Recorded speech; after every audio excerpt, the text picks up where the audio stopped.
All right, welcome back everyone. It's time for another video market report from the North Sound Realty Group. Today we're going to be talking about Snohomish County, and we're going over the stats from August of 2022. Today is September 20th, so it kind of gives you an idea of the time frame because we're going to be talking about some rates as well. I'm Jeremy. My name is Courtney. And I'm Nicole. And Courtney's going to take us away with the numbers, and then we'll kind of give you our take on what those mean. Courtney? Okay, yeah, thank you. So Snohomish numbers are in, and compared to August 2021, we're still seeing gains for sellers. So the mortgage rates jumping from high fives to mid sixes has significantly lowered the entire market. The average sold price in August of 2021 was just under $760,000.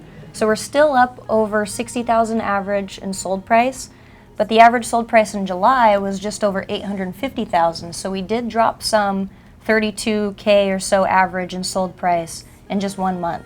So June was over $880,000. So since June, we have seen average sold price decline by almost $62,000. The par rate today on a 30-year fixed mortgage, according to Mortgage News Daily, sits at 6.47. That's just average. So last September, the average 30-year fix was at around 3.1, according to the Motley Fool. So to put that in perspective, last August, with 5% down, the average price for a home would have cost the borrower roughly $3,900 per month.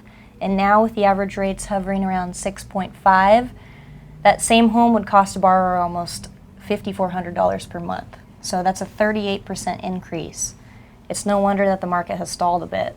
Right. So to kind of put that in perspective on what she's saying, basically if you took the average price of a home in Snohomish County per these numbers, and that average price being a little over $800,000, this September your monthly payment is over $5,400 a month. If you were looking at last September, the same price point, you were looking at $3,900 a month. That's what's really affecting the market. So Nicole, from your buyer's perspective, for instance, how is this affecting them? What are they seeing? How does it set with them? To be honest, it's been a little up and down, right? Like if you look month to month, it's always ever changing, right? So last month, the interest rate there were at like 5 point something percent. And within 1 month, it went to 6%, and that changed their monthly payments amount. So they actually had to look for a different price point because of that, because based on their pre-approval, it's on their monthly payments. So it is a huge difference. So try to lock in your rates if you can. And Courtney, what about renters? I mean, how are renters feeling about this right now? Yeah, I've actually been getting a lot of questions if it's a good time to buy because the rates have gone up and there's a lot of uncertainty what's happening with the market. But there's a lot of uncertainty when you're living as a tenant in a home that you're paying somebody else's mortgage also. Right. And I think if you don't own a home yet, I still think it's very important if you have the capacity to purchase and get in, locked in your own security situation where you know what your monthly payment's going to be and they can't raise that on you. I think that's really important. Right.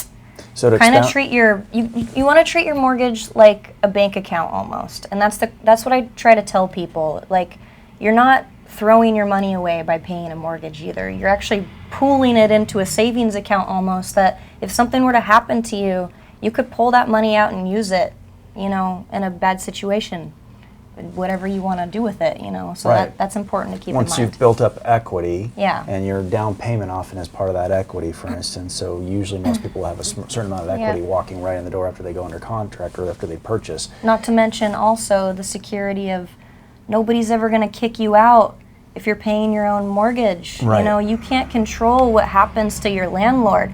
You could be paying your rent, but your landlord could be not very good with their money, and they could be spending the money to do other things, and if the house goes up for a foreclosure, they're going to come and evict you even though you were paying for it. So there could be some sticky things with renting in a hard market that can be uncertain for a lot of people. So I do think it's important to own the house that you live in. Right.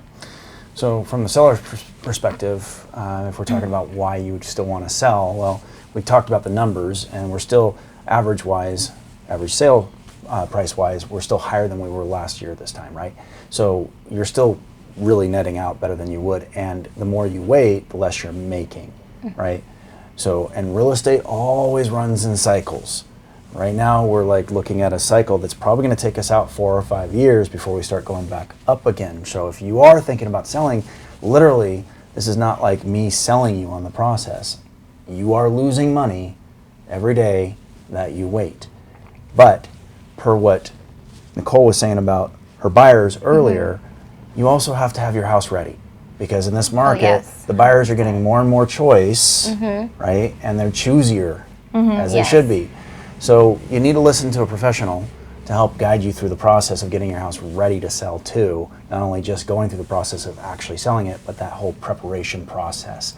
Yes, no, Okay. 100%. Because with the buyers I've worked with, we compared a house that's move-in ready and when it's not move-in ready. Since the rates are higher, they're thinking, oh my gosh, how much money do I have to put in to fix this floor or fix this door? Right. So if you have someone representing you correctly and you have your house in pristine condition, then you have no problem selling it. Yeah. Right.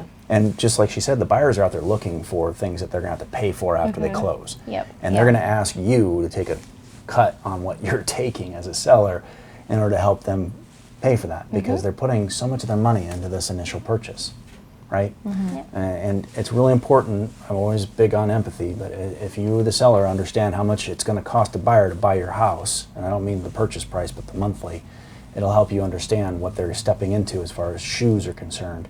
And, you know, whatever they're asking you to do to help them along the way, it'll help you justify that for yourself for making that adjustment for them. So, right. Yeah. So, anything else that you want to add, guys? Are we good? Nope. I Yeah? think, honestly, as long as you have someone representing you really well who can guide you through the process and you're in good hands, I think both buyers and sellers shouldn't be worried because you have Right. us. Right, Yeah. exactly. We're going to make True. it work for either of our clients. We obviously represent our clients to the fullest. We're a good team. We're a Yes, good team. we are. So thanks for joining us for this video market update. Please look forward to the next one and tell your friends about it too. Thanks so much. Bye. Bye.